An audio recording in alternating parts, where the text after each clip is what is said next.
ചെയ്യാൻ പോകുന്നത് AC hose crimping ആണ്. AC hose crimping എന്ന് പറയുമ്പോൾ അത് നമ്മൾ മെയിനായിട്ട് യൂസ് ചെയ്യുന്ന സാധനങ്ങൾ. ഇതാണ് എൻ്റെ ഹോസ്, സ്പെഷ്യലായിട്ടുള്ള ഹോസാണ്. കുറച്ച് കട്ടി പ്രസ്സയുടെ ഹോസാണ് നമ്മൾ യൂസ് ചെയ്യുന്നത്. പിന്നെ അത് വരുന്നത് അലൂമിനിയം ഫെറോള്, ഇതിൻ്റെ 2 ഫിറ്റിങ്. അപ്പം തൽക്കാലം എടുത്തേക്കുന്നത് 560 ഹോസാണ്. അപ്പോൾ നമുക്കിത് ക്രിമ്പ് ചെയ്യുന്നതിന് മുമ്പ് ഇങ്ങനെ പറയേണ്ട കാര്യം, നമുക്ക് ഈ ഫിറ്റിങ് നമ്മളിത് സെറ്റ് ചെയ്യുന്ന സമയത്ത് ഇതിൻ്റെ ഫെറോള് ഇതിൻ്റെ കറക്റ്റ് സൈസായിരിക്കണം. അതുപോലെ തന്നെ ഇതിനകത്ത് ഈ ഫിറ്റിംഗ് നല്ല ടൈറ്റിൽ വേണം ഇതിനകത്ത് കയറി വരാൻ. നമ്മൾ ചുമ്മാ ഒറ്റ കയറി നല്ലോണം പ്രസ് ചെയ്ത് കൃത്യമായിട്ട് കയറി ഭയങ്കര കാര്യമുള്ളൂ. അല്ലെങ്കിൽ അത് കുറച്ച് കഴിയുമ്പോൾ ഇതിനകത്ത് പ്രഷർ കയറി കഴിയുമ്പോൾ തള്ളി വരും. ഓക്കെ, അപ്പോൾ ഹോസ് ക്രിമ്പ് ചെയ്യുന്ന മിഷനാണിത്. മിഷൻ എന്ന് പറയുമ്പോൾ ഇതിൻ്റെ പ്രധാന ഭാഗങ്ങളെന്ന് വരുന്നത് ഡൈ. ഇതൊരു സെറ്റ് ഡൈ ആണ്. ഇതിൻ്റെ ഫ്രെയിം, ഡൈയുടെ ഫ്രെയിമാണിത്. പിന്നെ അതിനകത്ത് നമ്മൾ ഉപയോഗിക്കുന്ന ഈ ഹോസ് ക്രിമ്പ് ചെയ്യാനുള്ള ഡൈ. പിന്നെന്ന് പറഞ്ഞാൽ അതിൻ്റെ മണ്ടയ്ക്ക് നമുക്കൊരു പ്രസ് ചെയ്യാനായിട്ടൊരു പ്ലേറ്റ് വേണം. അതെന്തായാലും വേണം, ഹോളുള്ള ഒരു പ്ലേറ്റ്. ഇത് നമ്മുടെ ഇവിടുത്തെ പണിയുടെ ആവശ്യമനുസരിച്ച് നമ്മൾ ഉണ്ടാക്കിയെടുക്കുന്ന സാധനമാണ്. ഇതിൻ്റെ കൂടെ വന്നതൊക്കെ പണ്ടേ ഇല്ലാതായിരിക്കും. 2 ടൈപ്പ്, ഇതിലേതെങ്കിലും ഒരു ടൈപ്പാണ് നമ്മൾ യൂസ് ചെയ്യുന്നത്. പിന്നെ ഇതെന്ന് പറയുമ്പോൾ നമ്മുടെ സിംഗിൾ ബേസ് കണക്ഷൻ വരുന്ന ഹൈഡ്രോളിക്, പിന്നെ ഓയിലിൻ്റെ സഹായത്തോടെ വർക്ക് ചെയ്യുന്ന ജാക്കാണ്. ഇതിൻ്റെ പ്രവർത്തനം നമുക്കൊന്ന് കാണിച്ചു തരാം. ഇപ്പോൾ ഇതിന് 2 ലിവറായിട്ട് നമ്മൾ പ്രസ്സാക്കുമ്പോൾ ജസ്റ്റ് താഴോട്ട് പോകും, ജസ്റ്റ് നമുക്ക് സാധാരണ അത്രയോട് ചെയ്യാനായിട്ട്. അപ്പോൾ ഇനി ഇത് ക്രിമ്പ് ചെയ്യാനുള്ള തയ്യാറെടുപ്പൊക്കെ നമുക്ക് റെഡിയാക്കാം. എങ്ങനെ ഇതിനകത്ത് പിന്നെ ഡൈ നമ്മുടെ ഫിറ്റിങ് കയറ്റുന്നതും പിന്നെ അതുപോലെ തന്നെ എങ്ങനെയാണെന്ന് വെച്ച് ക്രിമ്പ് ചെയ്യുന്നതെല്ലാം കാണിച്ചു തരാം. അപ്പോൾ നമുക്കിനി ഇതിനകത്ത് ഇനി അറിയാനുള്ള കാര്യം, നമുക്കിതിനകത്ത് വെക്കേണ്ട ഫെറോള് തിരഞ്ഞെടുക്കുമ്പോൾ കറക്റ്റ് ഈ ഹോസിന് കറക്റ്റ് സൂട്ടായിട്ടുള്ള ഫെറോളായിരിക്കണം തിരഞ്ഞെടുക്കുക. ഒത്തിരി ടൈറ്റും പാടില്ല, എന്നാൽ ഒത്തിരി ലൂസും പാടില്ല. നമ്മളെ കയറ്റി എടുക്കുക. എന്നിട്ട് ഇത് നമുക്കിത് കയറ്റുന്ന സമയത്ത് ഇപ്പോൾ ഫ്രീ ആയിട്ട് കയറി പോയാൽ ഈ സാധനം പ്രഷർ വരുന്ന സമയത്ത് ഇത് ഊരിപ്പോകും. ഇത് ഓവറായിട്ട് പ്രസ് ചെയ്യാനും പറ്റത്തില്ല, അലുമിനിയത്തിൻ്റെ ഫിറ്റിംഗ് ആണ്. അപ്പോൾ അതുകൊണ്ട് നമ്മൾ കുറച്ച് ഫ്രീ ആയിട്ടുള്ളത് വേണം ഇത് കയറ്റാനായിട്ട്. അപ്പോൾ ഇത് നല്ല പ്രസ് ചെയ്ത് എത്രയെങ്കിലും നല്ല പ്രസ് ചെയ്തിട്ട് ഇത് കയറ്റാം. ഇത് വലിച്ചാൽ പെട്ടെന്ന് ഊരി വരികയും ചെയ്ത് കണ്ടോ. ഞാൻ ചുമ്മാ പിടിച്ചേക്കല്ല, നല്ലപോലെ വലിച്ചിട്ടുണ്ട്. പിന്നെ ഇങ്ങനെ പിടിച്ച് കാണിച്ചാന്ന് വിചാരിക്കേണ്ട, നല്ലതുണ്ട്. ഇങ്ങനെ സെറ്റായിട്ട് നല്ല ഇതിട്ട് വേണം. നമുക്കിത് കയറാൻ പറ്റാതെയാണെങ്കിൽ ചിലത് എന്ത് ചെയ്യുക പ്രസ് ചെയ്ത് ചെറുതാക്കും. അങ്ങനെ ചെറുതാക്കി കഴിഞ്ഞാലും പെട്ടെന്ന് ലീക്ക് വരും. കുറച്ചുകൂടെ അത് ചൂടൊക്കെ വരുന്ന സമയത്ത് അത് ലീക്ക് വരാൻ ചാൻസ് ഉണ്ട്. അപ്പോൾ അതുകൊണ്ട് ഇത് നല്ല വൃത്തിയായിട്ട് ഈ സാധനം ഇതുപോലെ കയറണം. ഇതിൻ്റെ ഓപ്പോസിറ്റ് സൈഡുള്ള ഫെറോളും നമ്മളിവിടെ ഒരു മെയിലാണ് യൂസ് ചെയ്യുന്നത്. മെയിലും നമുക്കിവിടെ ചെയ്യാം. ഇതിൻ്റെ ഫെറോള് കറക്റ്റ് ആക്കാം.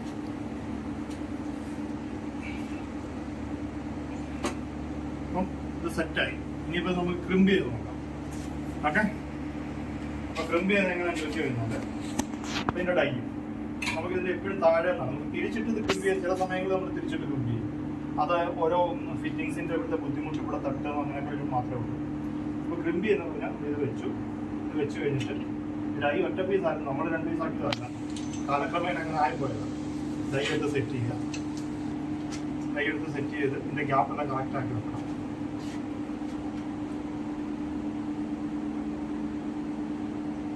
അപ്പോൾ നമ്മളിതിന് 6ൻ്റെ ഡൈ ആണ് ഇടുന്നത്. കാരണം ഇത് 560 ആണ്. അപ്പോൾ അതായത് AC കണക്ക് പ്രകാരം ഇത് 6ാം നമ്പറാണ്. അപ്പോൾ 6ാം നമ്പറിൽ ഇത് ഡൈ ഇട്ടു. ഈ സാധനം കറക്റ്റ് പൊസിഷനിൽ കയറ്റും. ഇതാണ് അതിൻ്റെ പൊസിഷൻ. അപ്പോൾ ഇത് നമുക്ക് ഇങ്ങനെ പ്രസ് ചെയ്യുമ്പോൾ ഈ സാധനം ഫുള്ളായിട്ട് താഴത്തില്ല എല്ലാ റൗണ്ടിലും. കാരണം ഇതിന് കുറച്ച് ഇത് വിത്ത് കൂടുതലുണ്ട്. അപ്പോൾ നമ്മൾ എന്താ ചെയ്യുന്നത് വെച്ചാൽ അതിന് പകരമാണ് ഇതുപോലുള്ള സാധനങ്ങൾ വരും. ഇതിനിത് കുഴപ്പമില്ല, ഇത് വേണമെങ്കിൽ ഇത് വെച്ചടിക്കാം.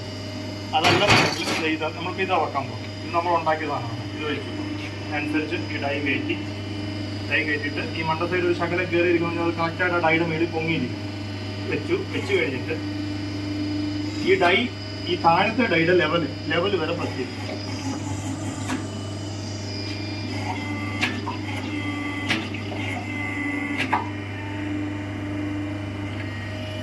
പ്രസ്സിങ് കഴിഞ്ഞു ഇത് കണ്ടോ, ഇതിൻ്റെ ലെവലിൽ ഇങ്ങനെ ഇരിക്കണം. ഇതിന് ഓവറായിട്ട് താഴേണ്ട ഒരു സാഹചര്യം എന്ന് പറഞ്ഞാൽ പഴയ ക്രിമ്പിങ് ഒക്കെ ആയിട്ട് ക്രിമ്പ് ചെയ്യുകയാണെങ്കിൽ മാത്രം ഇത് കുറച്ച് താഴോട്ട് താഴണം. ഇല്ലെന്നുണ്ടെങ്കിൽ ഇത് ഈ ലെവലിൽ കറക്റ്റ് ഇരുന്നാൽ മതി. കണ്ടോ, ഇതിപ്പോൾ കറക്റ്റാണ്. ഇതിൻ്റെ ഗ്യാപ്പെല്ലാം കറക്റ്റായിട്ടാണ്. ഇതിൻ്റെ ഗ്യാപ്പെല്ലാം കറക്റ്റായിട്ടാണ്. ഈ പൊട്ടിയ ഡൈ ആകുമ്പോൾ നമ്മൾ വെക്കുമ്പോൾ ഗ്യാപ്പൊക്കെ കറക്റ്റായിട്ട് വെക്കണം. നമ്മുടെ ഇത് ഫുൾ സെറ്റായിട്ടുള്ള ഡൈ ആണെങ്കിൽ കുഴപ്പമില്ല, ഗ്യാപ്പൊക്കെ കറക്റ്റായിട്ട് വരും. ഇത് താഴെ ജസ്റ്റ് ഒന്ന് പ്രസ് ചെയ്ത് കൊടുക്കുമ്പോൾ ഈ സാധനം ഫ്രീ ആയി. ഇതിൻ്റെ ക്രിമ്പിങ് കഴിഞ്ഞു. ഇതേതുകൊണ്ടാണ് നമ്മൾ കമ്പനിയിൽ നിന്നൊക്കെ വരുന്ന അതേ രീതിക്ക് ഇത് ക്രിമ്പായി. പിന്നെ ഇത് ഒരിക്കലും ഇത് വിട്ടു പോകത്തില്ല, കൃത്യമായിട്ടാണ്. നമുക്ക് ഒരു സൈഡിലുണ്ട്, അതുകൂടെ ക്രിമ്പ് ചെയ്ത് കാണിച്ചു തരാം. ഇത് ഈ പറഞ്ഞ പോലെ മേളിൽ നിന്ന് താഴോട്ടല്ല, താഴെ നിന്ന് മേലോട്ട്. നമുക്ക് ബുദ്ധിമുട്ടുള്ളത് മാത്രമാണെങ്കിൽ മാത്രമേ ഉള്ളൂ താഴെ നിന്ന് മേലോട്ട് വെക്കേണ്ടത്. ഇവിടെ നമ്മൾ ഒരു ശകലം പൊക്കി വെക്കും. കണ്ടോ, ഒരു ശകലം പൊക്കി വെച്ചു. ഇതിൻ്റെ ഗ്യാപ്പെല്ലാം കറക്റ്റാക്കി വീണ്ടും നമ്മൾ ഈ സാധനം തന്നെ വെച്ചിട്ട് പുറത്ത് വെച്ചിട്ട് നമ്മളിത് പ്രസ് ചെയ്യുന്നു. പ്രസ്സിങ് കഴിഞ്ഞു. നമ്മൾ പിന്നെ ഇത് ചെയ്ത് വരുമ്പോൾ നമുക്കറിയാൻ പറ്റും എന്തെങ്കിലും ക്രിമ്പിങ്ങിൽ കുറവുണ്ടോ എന്നൊക്കെ അറിയാൻ പറ്റും. ഇത് കണ്ടോ, ഇതിപ്പോൾ കുറച്ചുകൂടെ ക്രിമ്പാകാനുണ്ട്. മനസ്സിലായി? വെച്ചുകൂടെ ഇത് ക്രിമ്പാകാനുണ്ട്. ഇത് ക്രിമ്പാകത്തിൻ്റെ ഇത് ക്രിമ്പായില്ലെങ്കിലും ഇത് പുതിയതാണ് ഫിറ്റ് ചെയ്യാൻ കുഴപ്പമില്ല. പക്ഷേ നമ്മളിപ്പോൾ വീഡിയോക്ക് വേണ്ടി ചെയ്യുന്നതുകൊണ്ട് ഇത് കൃത്യമായിട്ട് ക്രിമ്പ് ചെയ്ത് കാണിച്ചു തരാം.